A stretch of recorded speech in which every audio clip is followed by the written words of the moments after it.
किया। बस इसी आधार पर गुरु नानक देव जी ने अपने हाथों से सेवा तैयार किया, और जैसे हम आए थे तो उसी प्रकार उस समय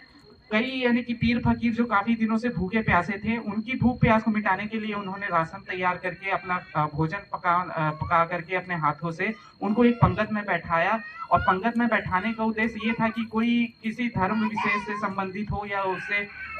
कोई छूट नीच ऊंच का कोई यानी कि उसमें कोई भेद नहीं रहेगा, उसमें समानता का एक रहेगा। जिस प्रकार से हमने यानी कि नीचे में बैठा, जैसे बोला गया था आज सुबह की प्रधानमंत्री भी हो या फिर छोटा से छोटा यानी कि एक चपरासी भी हो, है ना, तो भी वो एक ही पंगत में बैठ करके लंगर छकता है। तो कोई उस समय क्या होता था कि भेदभाव होता था कि नीची जात को दूर रख के यानी कि उनका भोजन करना, ऊंची जात को अलग। तो उन्होंने एक पंगत में बैठा करके ऊंच नीच का सारा भेद मिटाया। और दूसरा एक ऐसा यानी कि बीच यानी कि 20 रुपए का उन्होंने लंगर की सेवा चलाई, जो आज पूरे वर्ल्ड में कंटिन्यू चल रही है। वो 20 रुपए का लंगर इस दुनिया में यानी कि अब खत्म नहीं होने वाला। जब तक ये संसार चलेगा तब तक उनका लंगर चलता ही रहेगा, जिसका उदाहरण आपने स्वयं आज यानी कि यहाँ पर प्रत्यक्ष रूप से उस चीज को महसूस भी किया है, उस चीज में इन्वॉल्व भी हुए हो। तो एक 20 रुपए का लंगर आप समझ सकते हो कि वो 20 रुपए का जो उन्होंने यानी कि योगदान जो उस समय का दिया है, वो पूरे वर्ल्ड में जितने सिख कम्युनिटी से बिलोंग करते हैं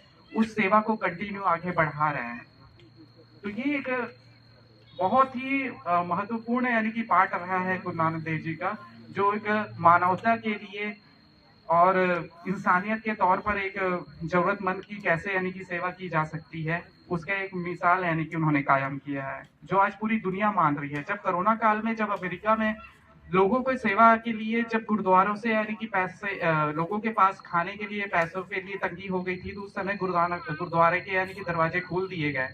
जब सारे यानी कि जितने भी मंदिर हो गए, चर्च हो गया, गिरजा हो गया, सारे धार्मिक स्थान पर ताला लग गया, लेकिन एक जगह था गुरु नानक देव जी का दर जिसमें कभी ताला नहीं लगा। जहाँ ना तो भारत में लगा, ना इंडिया, ना तो भारत के बाहर किसी वर्ल्ड में लगा। हम लोग भी उस समय गुरुद्वारे में अपने क्षेत्र पे बाकी मुंगरा कटघुआ जो क्षेत्र था वहां बस अपने गुरुद्वारे में जाकर के सेवा करते थे, और अपने हाथों से लंगर बना करके और क्वारंटाइन का सारे नियम को फॉलो करके टिफिन में पैक करके यानी कि बटाया जाता था। तो एक बहुत बड़ा यानी कि उनका एक लंगर का प्रथा जो चला वो चला।